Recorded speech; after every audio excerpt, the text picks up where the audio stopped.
чешитите, дето можеш да се споделиш с него, да го покажеш на кафе, ме завикали на кафе на рождени дни. Не, че не съм се напивал, напивал съм се. И много път съм падал, пак съм ставал, пак съм се напивал. Мъчно ми е, че няма вече така учители от моята характеристика, разбираш ли. Няма ги вече така хората с отворените сърца, да кажат 2-3 добри думи. Не, че не съм мудрил, тупал съм някой, естествено. И до сега някой момче, като ми казва, така, да го зачипнат ваша мара, то се оправи. Ето, пенсионираха ме. Пенсионирах, защото съм честен и откровен човек. И винаги съм държал за дисциплината. Не, че не съм мудрил. Се случва да цапнеш някой. Но аз никога не съм спестявал. Пък като среща, да рече бе директора, съм си мислил да му кажа чукундури. И съм му казал, ти си чукундур, казвам. То после хори, рита, фърла, померя разни пили, чукове, триони. Но аз си знам, този човек съм му го казал. На образователна система 100 пъти съм казал, вие сте съм ви казвал котенца, бе. Котенца сте, бе. Викам, не сте лулови, бе. Трябва сте лулови да ви уважават като лулови. А вие викам, сте котенца, бе.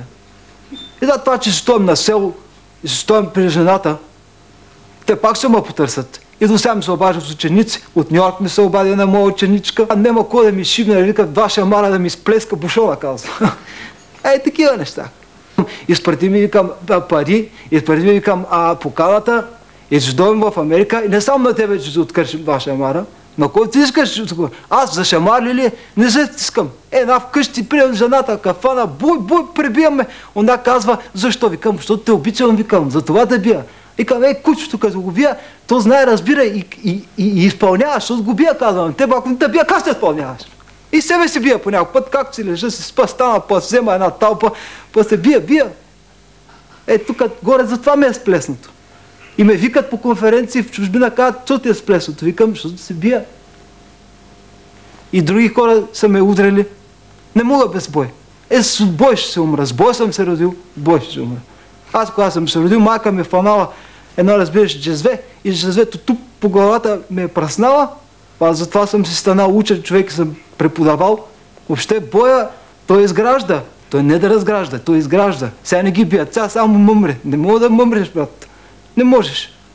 Все едно Хана Спаруха да мъмри. Не. Все едно Симеон да мъмри. Разбираш ли, войниците, кога са се били на шипка, разбираш ли, горе, на колокотница. Аз сапун, колко пъти съм му казвал, викам, ти дай, викам, 2 кила моркови, пък после викам, мини в Сърбия. И ми се обади по телефона, защото казва жена ми, няма салфетки. Викам, няма, защото едното не може да се измери с другото камионче на детето, което му купих за Нова година. И вчера ми се обаждат, че Майкъл Джексън, защо не съм му бил уважил на рождения ден с дъщеря ми, Димитричка. Да сме се събрали в Брацигово, разбираш, на хижите, разбираш, да ходим нагоре, да копаеме картофите. Че човека иска натюрел. Не, че нямаме чукови и триони и не, че примерно сме бедни да кажеш да не можем да се отворим 2 врати. Не. И жена ми, и тя да вземе, разбираш, да се качи на един кон път, да се цапнат, разбираш, къде горе, Шумен в една табела. Та погребвахме вчера. Та не можем пък после да изварим, защото си бех забравил в ковчега. 3 ролекса, разбираш, си бех забравил. И всичко това, аз трябва, разбираш, да го пренеса, го напиша автобиография. Добре, че издаде Джордж Лукас, ми дава и пари, вика, издай автобиография.